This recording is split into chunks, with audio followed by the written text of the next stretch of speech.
Private Limited, and methodAI extend a very warm welcome to all the participants of today's Artificial Intelligence webinar. It feels nice to have you all here, and we thank you for that. A bit about the House of Sultan first.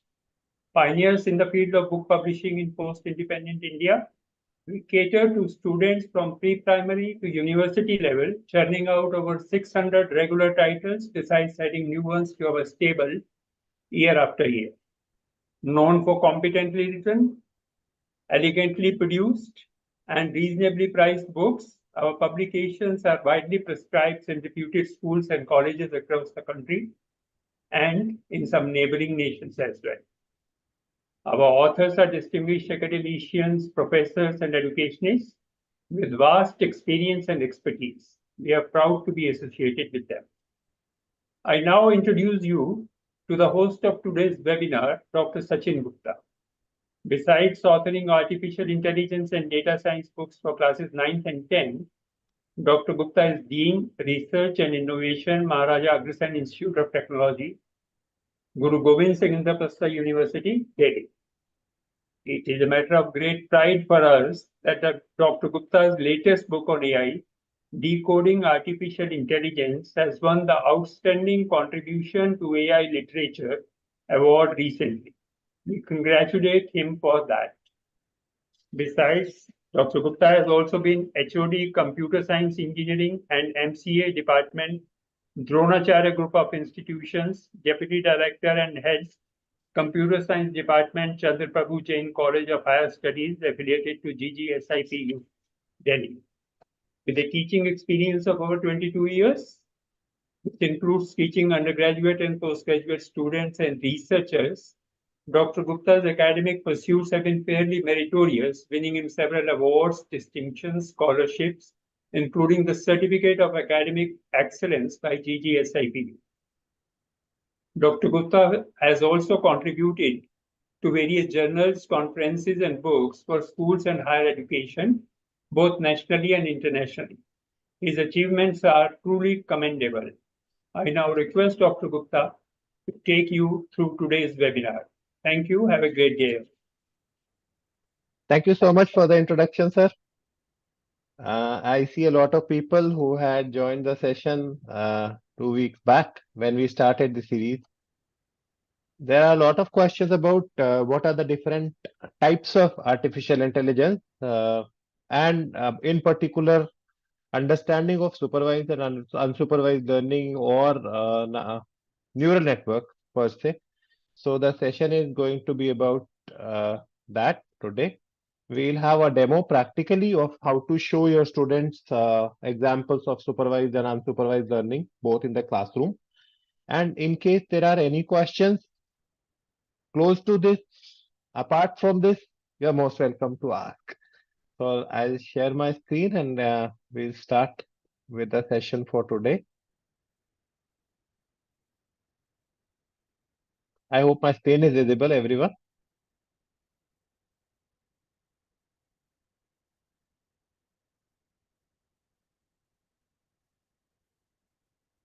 Right. Yeah, thank you. So let us start with the session with what we did in the last session. That was a small recap of why we are talking about artificial intelligence in the terms of computers, and how do we talk about it, or what is different from our intelligence to AI.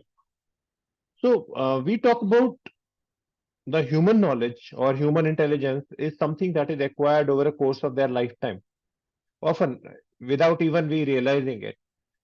So there is something that we call as common sense, that something is hot, don't touch it, or what distance should be maintained from something that is hot. How do we try different things out, reading to books or listening to instructions, making mistakes. We do a lot of things with which we earn common sense. But common sense is something that is one aspect of humans that artificial intelligence may never be able to replicate. So for a very small example, you can try to place your television on a cardboard box. Your common sense would stop you because you know the weight that you are carrying is heavy and the cardboard would be able to take up only a small fraction of that weight. But for AI, it would not be able to understand that what would be the heaviness of this object which we are carrying, or what would be the weight bearing capacity of the platform on which we are trying to place it. That is something which is not possible for a AI system to be able to learn without being trained heavily into it. So we define AI with something that is capable of replacing human intelligence, that we can define it as a computer system which is able to perform tasks that ordinarily require human intelligence. But there is a problem with this definition again. Sometimes what we believe to be very easy for humans is very difficult to be taught to artificial intelligence. And the things that we consider very hard for humans, they might sometimes be very easy. This was what we discussed in the last session also. So AI programs can beat the most experienced human chess players. They can solve difficult math problems. They can detect brain tumors. It's good at doing a lot of things that are hard for most humans. But some things which come very easily to humans, including common sense, that is very hard for artificial intelligence to work on. So with this, we'll start with the session for today. So there would be some terms that are commonly misunderstood when we talk about artificial intelligence. One of them is the term algorithm. So algorithms have absolutely different meaning when we talk about in the terms of artificial intelligence as compared to computer science. I'll talk about computer science first.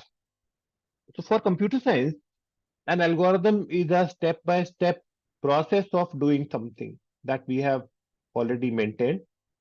In computer science, an algorithm would be provided a finite set of inputs that we are going to give as an input. We are also going to give a finite set of steps, that these steps are going to be pursued in order for that algorithm to be able to produce a output. In artificial intelligence, machine learning, the algorithms that we use, they are not exactly like computer science algorithms. The difference being that in computer science algorithms, what we focus on is its steps, that the process that has to be followed on the input. In machine learning algorithms, the process is not defined by us. The process would be actually understood by the machine learning algorithm itself. The algorithm that we are going to choose would be a series of steps which is going to take in inputs as a lot of input data, a set of possible output pairs also, and then it would be able to learn what is the relationship between these two on the basis of understanding the pattern. So typically machine learning algorithms are simply allowing to pursue a lot of pattern recognition that is happening through the data. So they take in data, but they are designed not to give a series of steps. They are designed to understand patterns from that data. So there are two kinds of things that we may be working on. You talk about Alexa, which is a machine learning application, machine learning based device. So it contains a natural language processor, which is capable of understanding what we are saying, which is capable of recognizing human languages, understanding what is the meaning and context, what is the syntax of the language. And then machine learning algorithm is the one which is going to be able to map that to a process in the background. So AI has got a certain set of subsets, starting with machine learning. This is the one most common question which my students in undergraduate program also do wrong. I ask them to define AI. They would define machine learning. I ask them to define machine learning. They define AI. So most of the students are taking it synonymously, that when we talk about AI and ML, that are they going to be exactly same? Is there a difference? Because we see most of the programs that we would write in artificial intelligence domain in the course of our undergraduate studies, in the course of our class 12th, 11th, they would be most of the time dealing with machine learning, so that definition becomes synonymous for our students. So AI definition I have very clearly indicated here that artificial intelligence is a computer system able to perform tasks that ordinarily require human intelligence. That is something that we are going to stick to now onward. That AI is synonymous to giving a capability of human intelligence to a computer. Those capabilities may be variable. In one, the capability of understanding the natural language spoken by somebody is a capability that is innate to human. So if I am born and brought up in a particular environment, I would always pick up the words, the sentences, the dialects in that language, and I'll be able to work with them. But for a computer, they have to be taught language. We'll talk about machine learning as one subset of artificial intelligence which uses statistics to find patterns in data. We are not going to work about the statistics, so not worry. This is something that is inbuilt in most of the machine learning algorithm. We can tweak with, we can play with it. If we are working on developing the AI algorithm, we might be able to actually use different functions from statistics within that. But trust me, that every function that we are using in artificial intelligence or machine learning specifically, that takes its form from some part of the statistics most of the time. I'll come to that again when we are going to discuss supervised learning or other algorithm. But the basic definition is that we are using statistics to find patterns in data. Then we use those patterns to make predictions, right? That is one part of it. And the third part, most important, is that we do not explicitly program a machine learning system to tell it what steps it must pursue. That when we are using statistics to find the patterns in data, we do not tell a step-by-step series of how to use those patterns to make predictions. We are simply feeding it data. It is learning the patterns on its own. We are not giving it steps or process to work on the data. So for example, let us say we are talking about the recommendation system for YouTube or for Netflix or anywhere you are playing music and trying to work with the music. And this is what your playlist looks like. For after starting, I mean, your YouTube is raw initially. You would pick a song. Over the time, you would pick certain number more of songs. So there may be hip hop, R&B, soul music. This is the kind of music that you have been listening to previously, let us say. Over time, you listen more songs, and then the machine starts to recognize a pattern. My algorithm would start to recognize that the majority of the songs that we are playing is coming from this category. All right. So you'd be making song recommendations based on the songs in these genres. This is something that is going to be innate from the machine to be learning on the basis of that what have I been listening to more. Can somebody from the audience in the chat box tell me whether this is something looking more like a supervised learning example or an unsupervised learning example?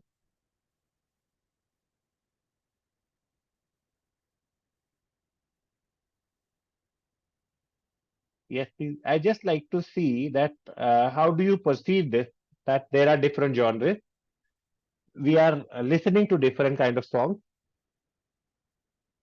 And would it be supervised or unsupervised? One comes supervised. Yes, supervised again. Okay. What are we, what is the label? The kind of classification. Okay, recommendation. I'll just take a very small detour from the presentation. Recommendation systems are their own category. So we would neither categorize it as regression, nor classification, nor prediction. So it is something like a recommendation specifically. Okay, so I get two solutions to my problem that says it's supervised learning. Yes, it should be supervised. Yes, because there is some form of labeling over here. What if there were no labels? I am going back to my question again. What if I was not even giving any labels to the music genre? I was just simply listening to the song and I was not telling what kind of songs am I listening to. Would it still be considered supervised or would it be considered unsupervised by the way of that there would still be grouping possible, there would still be songs which are closer to each other. Would it be now supervised or unsupervised?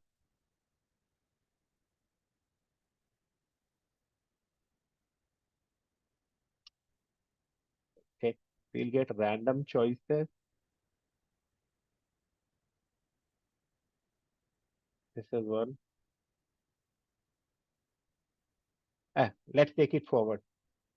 Let us take it forward. Yes, supervised. All right. The choices in the recommendation system would always be supervised because supervised learning is not about whether we are telling the system or not. It is about what data it is being trained on. Is that data itself labeled or not? So we will go back to this category. This is an example of basically an unsupervised learning where you are allowing the system to learn from what our choices are based on a grouping alone without actually having to tell what kind of groups are we creating. We might not even be giving it labels, but trust me, when you initially started with supervised, this was the exact same answer that I would be talking about. From this graph, leave this portion out that the genre may be hip hop, R&B, soul, jazz, rock, country. Let us forget the axis below. Machine learning definition, if I go back to the previous part in ML, what we discussed was ML uses statistics to find patterns in data. That was one. There may be labels, there may be no labels. That can be completely off the question. It then uses those patterns to make predictions. Correct. For my current example, if there were absolutely no labels, my machine learning algorithm would still be able to capture the patterns, underlying patterns that the user is listening to songs which are having these kind of characteristics. How do I label them? I might not even label them. But hip hop songs would have a specific kind of music. R&B might have a specific kind of music. Soul might have a specific kind of music. I might not even be able to require to label them. And my algorithm is still going to be able to make these recommendations which I previously did. Please counter, make another question so that we will be able to clear this out that this is an example based on unsupervised learning.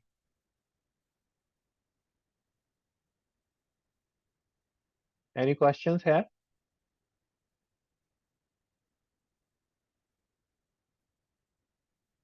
So unsupervised learning happens when the algorithms group data and find patterns on their own. Supervised learning is the process of training the algorithm to make predictions using training data. My bad, it's a training data, it should be. Programmers give algorithm data that this is used to make the predictions later. Data is provided by algorithm. Data is provided to the algorithm by programmers. Like I will be telling that what is the money spent in which age.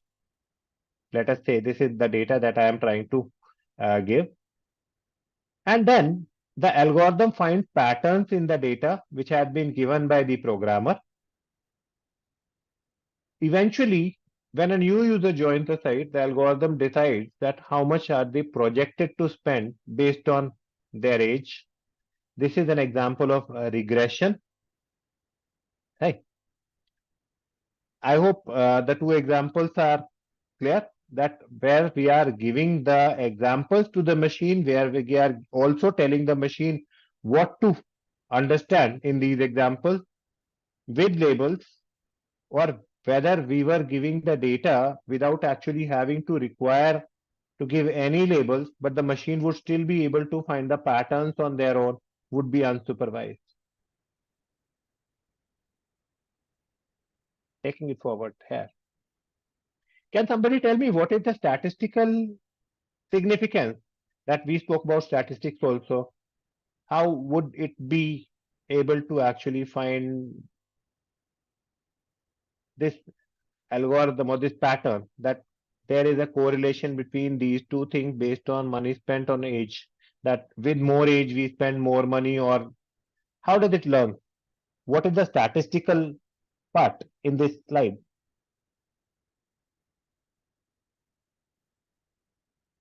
This we will take up in another session, that most of the time we are going to find a line of best fit. The line of best fit is actually, in statistics, we have an ordinary least square method, which would find the distance of the line of, we would make a random line, and then we would try to make the distance between the points to that line minimum.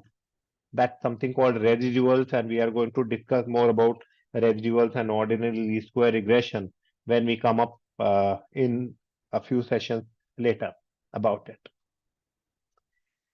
So there is another set of algorithm that is usually very commonly causing trouble to my students in the undergrad, that the neural network.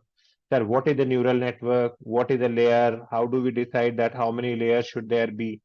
Or what is the algorithm particularly like? So neural networks are algorithms that mimic the operations of human brain to recognize relationship between data.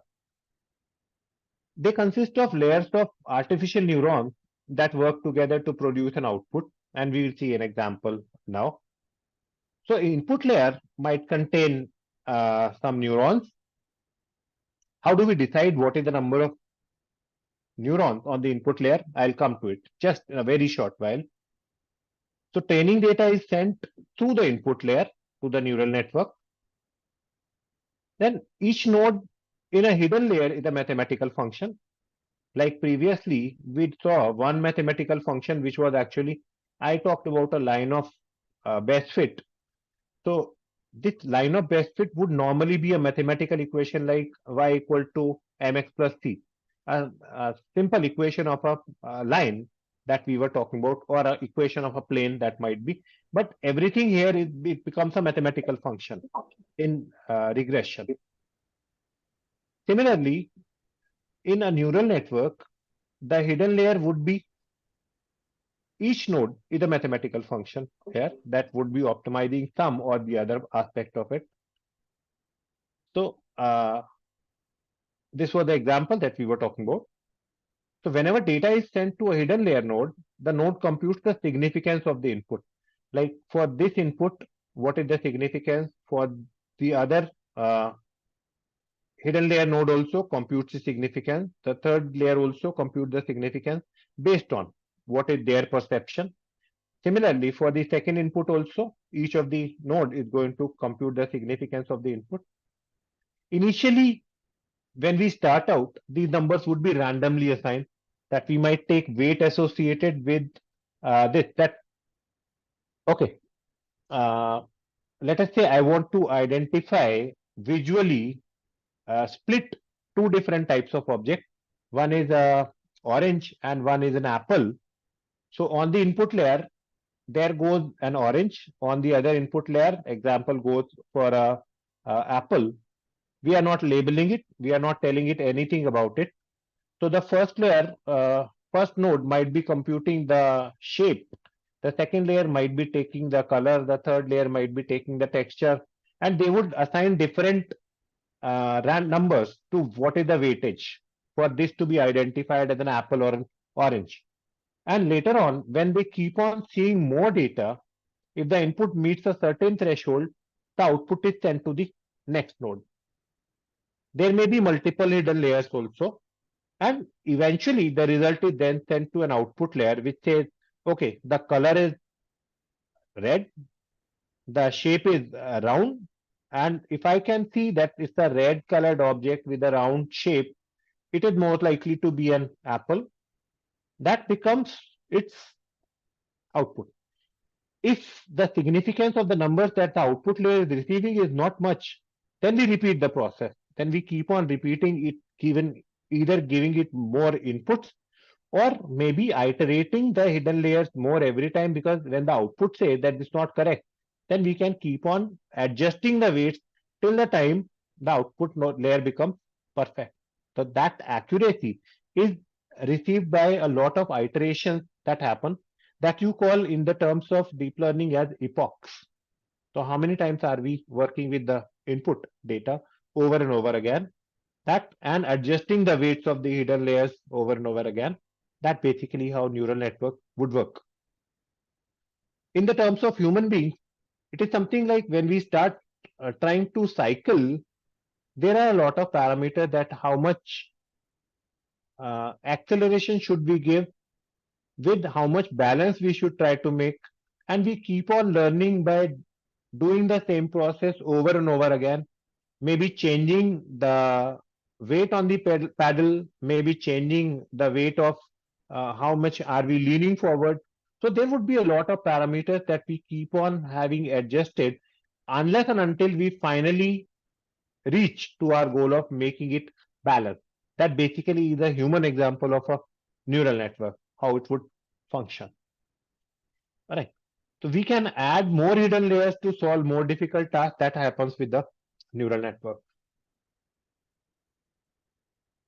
Whenever we are talking about neural networks with a single hidden layer, we call it a simple neural network. When we have a neural network with multiple hidden layers, we call it a deep neural network. That's the only definition difference that happens with between deep learning versus a neural network.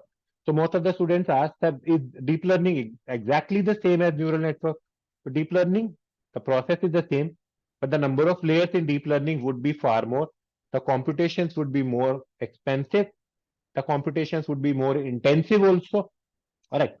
I skipped one question in the beginning, that how do we decide how many uh, neurons would be in the input layer? So it would depend on how many features are there which we are trying to learn from.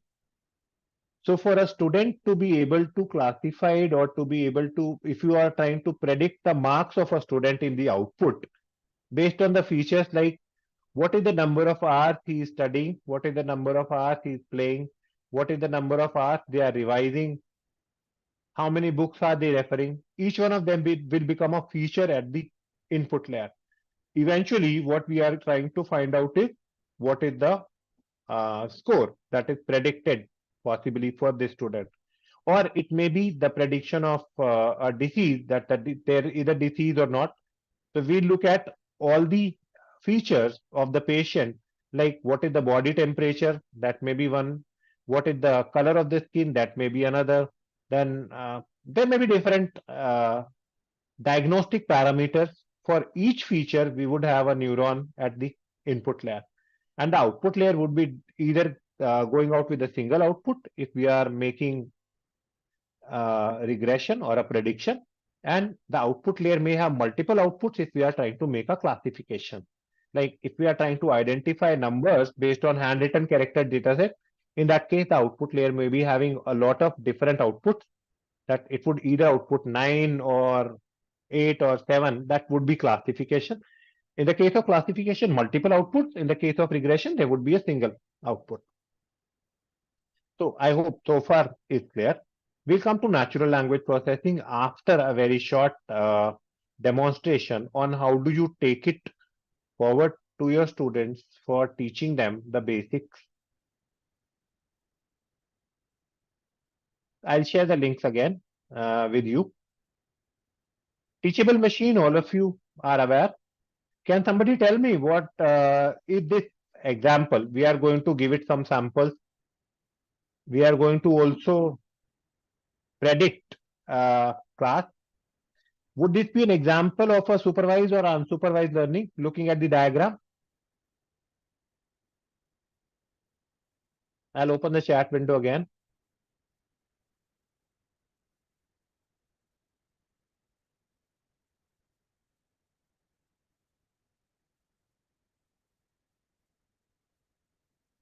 You can't go wrong with this. Please make a guess that we are doing something. Okay, let us run it first and then we are going to ask the question again. Let us upload some images to it. I am importing the images from my Google Drive. And there are some images that we'll have here. And you tell me that what are we trying to do. Some image samples have been added. Let us call this class as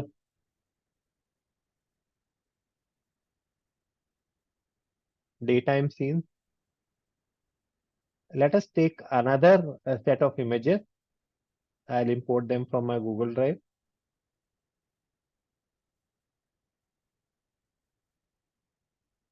I call these as the another set of images. Select some. And I call it as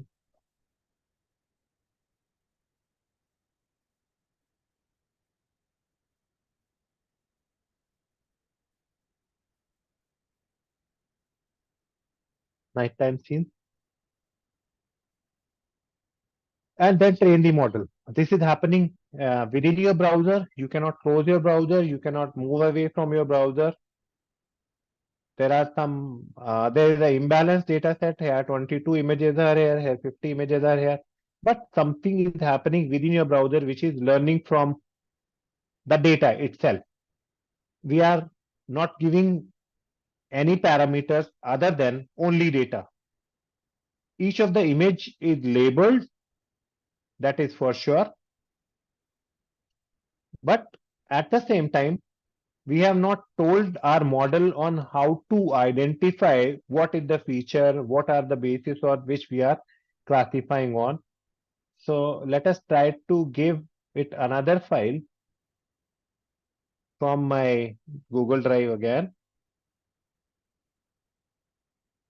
and test it with the image randomly.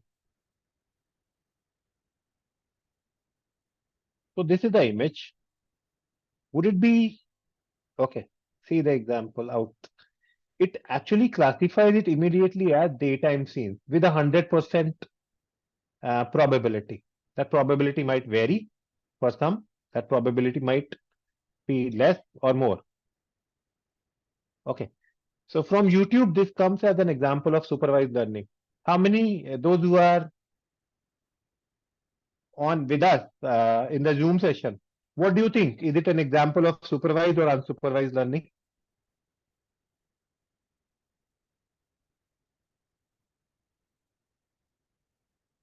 It's a very, very simple question.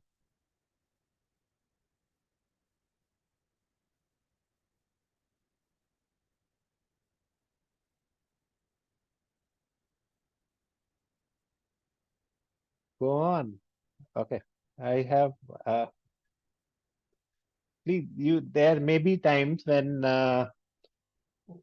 what we believe is correct.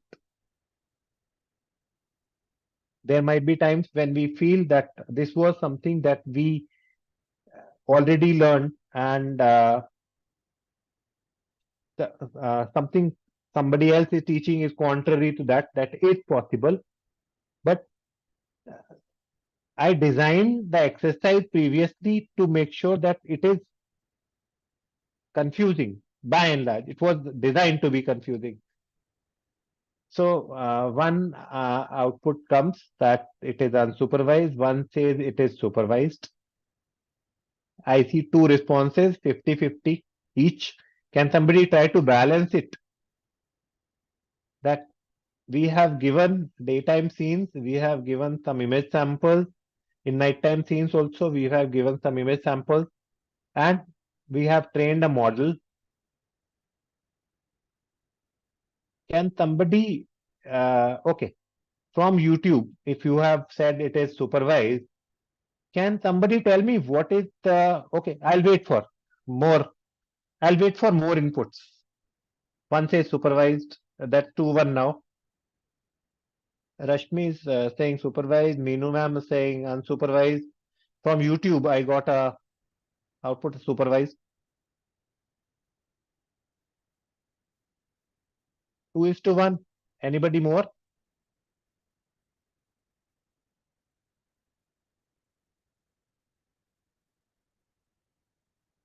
Okay. All right. I'll show you that. See, it can be anything. You say that from my gallery, I'm picking the images, but out of my gallery, that's immaterial to the question here. It can be from anywhere.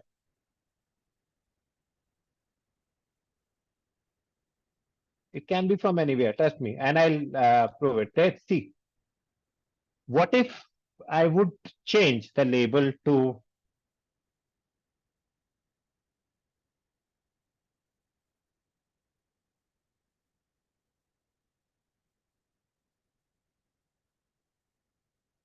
all right, I'm changing the labels here. I train the model again.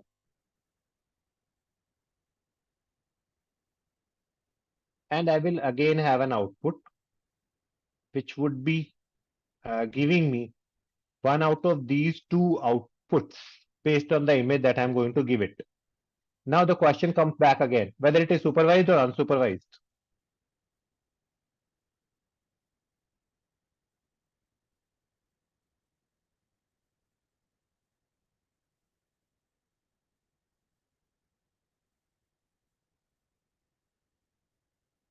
One answer again, since it is labeled. What is the label, Subhashini?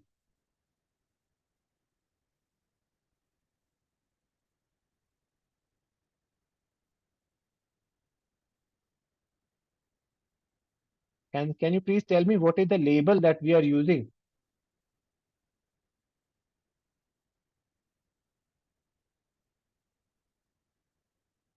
What would be the output here?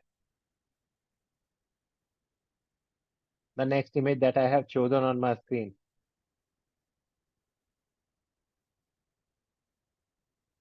There goes. Subhashini is perfectly right. Check. In this case, we are giving the label. We are supervising our algorithm, machine learning algorithm. We are giving all of these images one label that actually is class 1. For all the other images, we are also giving another label that is class 2. This is the human in the loop part.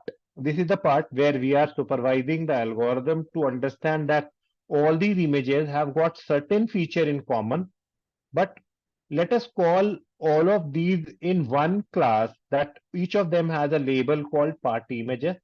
And for all the images here, whatever be their characteristics which are common, we are calling it as a home scene. So this is another label, another class that we are giving it. When we train the machine, it is going to simply look at what features are common to these. Then it is going to see what is the label. So the next time we give it an image, it is going to compare the traits or the features of this image with the other ones, which is the most common to them, or what features are matching, and it is going to then classify it with a certain label. It is going to, the output of this algorithm is a label class. Okay. The output of this algorithm is a class label. All right. So, first sessional exam of my students, I gave them a question about what is the difference between supervised and unsupervised learning. One most common mistake that majority of them did was that with supervised learning, they said it can be classification, it can be regression. True, it happens. There are both cases, but they were commonly referring to classification as grouping into one category. I'm repeating. If I would say, am I grouping this image into one of these classes? Is it correct, the statement which I am saying? If I'm talking about classification in supervised learning, I'm repeating again. That question is, if I say that I am grouping the new image into one of these class groups, is that definition correct or is that statement correct? Most of the students said yes, sir. This is a correct statement that we are actually grouping this into one of these classes. So the common terminology in English, which is grouping, might be applicable here. But whenever we are going to use this terminology in the terms of machine learning, that immediately goes wrong. That goes wrong because the output of a classification algorithm in machine learning is supposed to be the class label. So when we are saying the class label is party image or the class label is home scene, this is not grouping. This is simply outputting a label. In regression, we output a value. In classification, we output a label. We would either output party image, or output home scene. The moment we bring in the term grouping, that immediately take the connotations of it being a clustering algorithm. So that is something absolutely different. All right. So this example is supervised because we are labeling all these images with a specific class or a label. We are labeling all the other images with a specific class label. We could also add another class with a class label, put all of the images in this category together, which are similar, and then train the model and give it another image. It would output a class label after the algorithm training is complete. I hope there are no questions so far on this. Nothing on the chat, nothing on the YouTube video also, I hope. Okay, so far so good. Perfect. Let us take an example of what I am just copying this to your chat window so that you can take this easily to your students. You can take teachable machine dot with google.com for it can work on audio. So you'd be able to give a lot of songs, give them one label. If you are not giving them label, that would become unsupervised. If you are giving it a label, certainly becomes supervised. Let us look at an example for what you can take to your students in the terms of unsupervised learning. Unfortunately, you will not have a lot of example, but there is a demo that I am copying on your screen first so that it becomes easy for you to demonstrate. So this algorithm works like the first thing it would do is you can add or delete your nodes from this specific cluster. Right? Let us say I click somewhere, so I'm adding another node, yet another node. For more, add another. If I select this node and delete, so I could be deleting the nodes also by selecting them and pressing on delete. Right? So you see that there is a easy possibility of deleting certain nodes from this interface. You can say there is a minimum and maximum number of clusters. This also true with different unsupervised learning algorithms that you can decide that how many clusters would possibly be there. If you do not give it, in that case, that is going to find that what is the minimum that it can divide into. From this, choose the k-means clustering.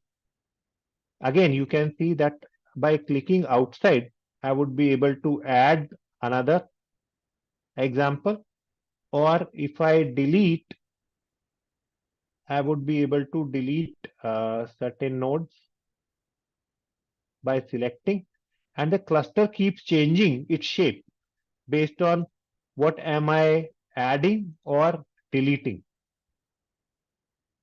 If I am adding more nodes, let us try to make all of this one big cluster.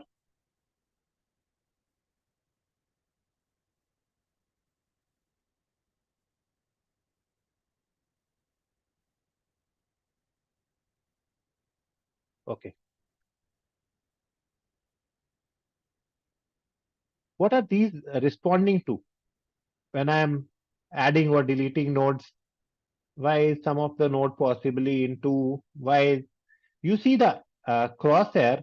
This is one node on the basis of which we are deciding that from the centroid, what is the distance of each. So all these are closest to the centroid here. All these are closest to the centroid here. All of these are closest to the centroid here.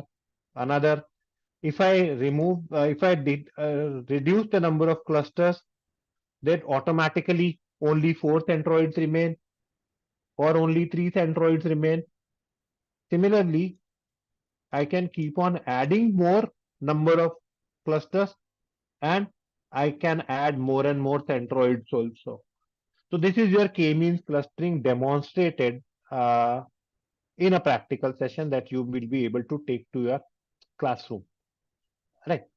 There is another thing that you are going to be able to talk to your student, that the distance matrix between these algorithms can be different.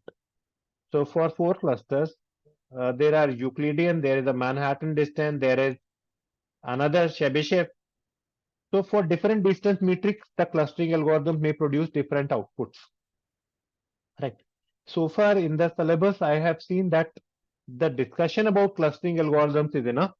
They should understand the concept of centroid. They should understand the concept of that based on one node that we are choosing, or based on if we are having 4 clusters, then we choose 4 nodes. And then we keep on iterating through the data to see which of these nodes or which of the centroids we are choosing are optimally placed, so that these centroids should be as far as possible. We want to separate the distance between these clusters as much as possible. We want to increase the closeness of all these nodes as much as possible. So that is what happens in the machine learning algorithm, which is related to clustering. All right. You can choose to determine the distance metric. You can determine the maximum number of clusters or minimum or maximum iteration, and so forth. You can create new nodes or move or remove. So you may want to move some node also. You may want to connect another node to yet another one. That is feasible.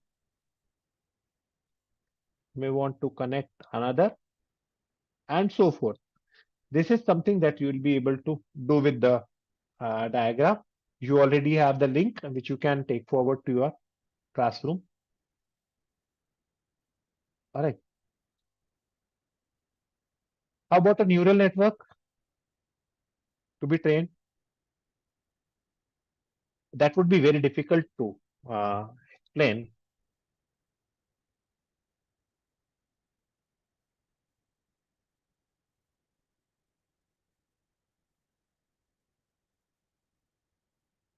So there is something that we have on the TensorFlow. This is an example of a neural network playground where you see what are the features. You may add the features as well. You may then choose what is the total number of neurons that is going to train on. You may choose the output layers to be either classification, or there may be different sets of classifiers. You may choose the ratio of training to test data. You may want to add more noise to your data. You may choose the batch size, and then you can actually start. Choose a learning rate, play. This is how your neural network is learning from the features, trying to classify with each epoch. It is learning more and more detail about the data that we are having. So the problem type here is classification. We are trying to classify it into different categories. This was the data set that we started out with. We could choose a different data set also, start it again, and start learning that is it possible for this to identify that this data has different type of classes. So this application is a little bit difficult to explain, but you see the weights here are also shown that with each epoch, the weight is changing.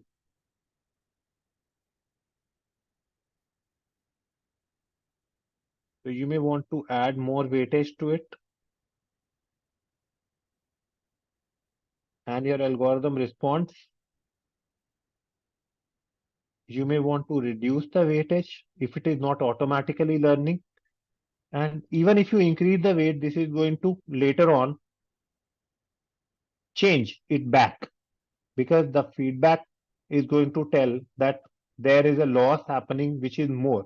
We want to reduce the loss that happens with the neural network. So do not take it to your class 9th. It would be possibly good with your class 10 or onward, where they would be able to understand what is the repercussion of each of these scenarios. I'm sharing this also to your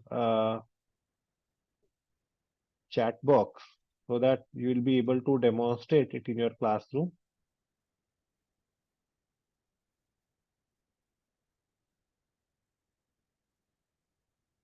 So the link goes. I'm keeping the session open for any more questions to be coming in through, and we'll love to have your answers.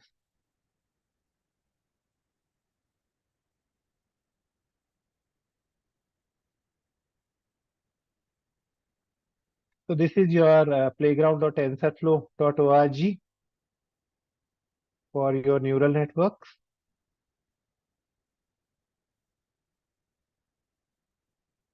Right. Before we close, I am open to any questions that you may have. This is the basic purpose of the workshop, and suggestions for what do you want us to take up when we meet next week in the next session.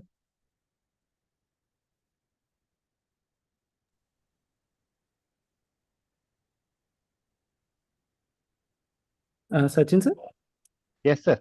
can we talk a little bit about the changes in syllabus here? About? The changes in syllabus that we will be covering Okay. it. Okay. All right. I will try to bring this to the screen. So far, what we have witnessed is class 9 syllabus. There is a good change. I mean, there is almost 35% to 40% change in the syllabus. Neural network is not in grade 9 in the syllabus new. There are 3 chapters that have been very freshly added. The first of them is in class 9, we are talking about data literacy. That what are different kinds of data, how do we learn, or why is data literacy important, what is the importance of privacy and security in data. That is one. There is another chapter that goes into the basic fundamentals of probability and statistics. What mathematics is used in machine learning is another. All right. Then there is another chapter on, I'll have to check because we were just working on that part. Just give me a minute. For 2 chapters, we are very sure that we are going with new.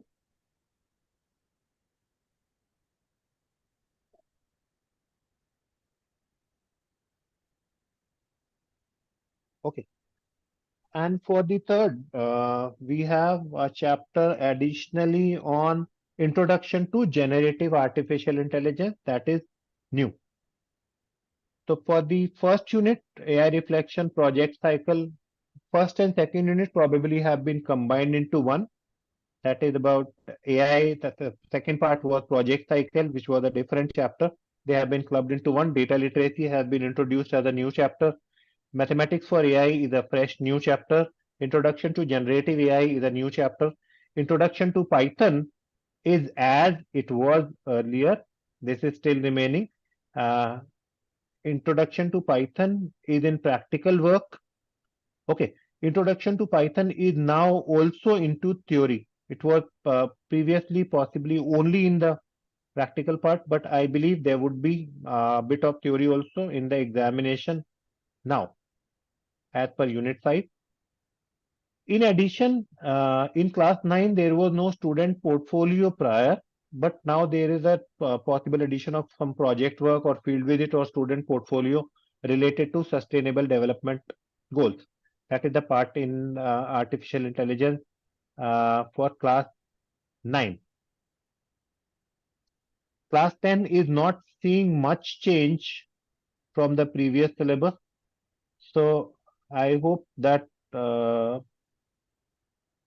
is advanced Python to be assessed in practicals only. Data science was already there. Computer vision was already there. NLP was there. Evaluation was there.